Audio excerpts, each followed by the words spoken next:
Magandang umaga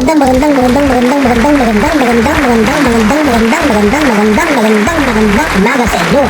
Bayan?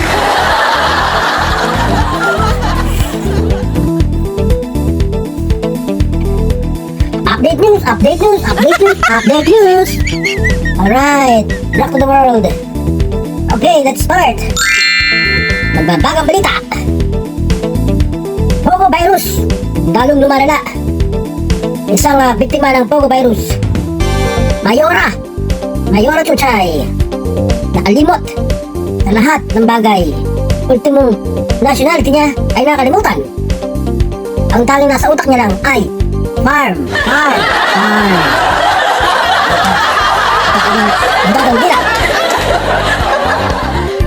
Yan guys, kaya delikado talaga. Habang tumatagal, lumalala ang kanyang sakit. So guys, iwas tayo sa Pogo virus guys. Pogo virus, napakadelikado. Ultimong pangalan mo, baka makalimutan mo. Mga kapatid mo, nakalimutan. Buti na lang, nakainom ng gamot. Medyo naalala na may kapatid pala siya. So guys, ingat tayo guys, ingat. At itong virus ito, na madaling makahawa. Yung Pogo virus.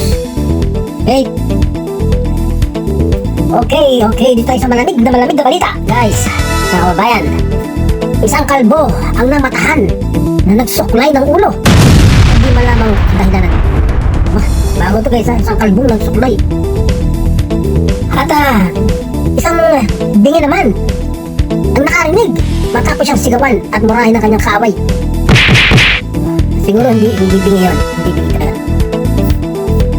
At meron pang isa, mga kaibigan. Ayon sa balita, meron ding pipi nakapagsalita nang siya'y mahalay. Sabi niya ay wow. Ayun guys, bago. Alright. Okay, rock the world. Okay guys, ang paalala po namin ay mag-ingat kayo sa virus. Yung mga virus na flirt, parang hindi kayo mag-flirt. At virus na Pogo virus, parang hindi kayo mag-ularin. At okay guys, so ingat guys, hanggang sa muli. Ito po ang inyong tagapagbalita, Yasky. Hanggang sa muli. At paalam po sa inyong lahat. Guys, sana huwag kayong magsawang manood mga programa. Magandang umaga po muli sa inyong lahat. Bayan.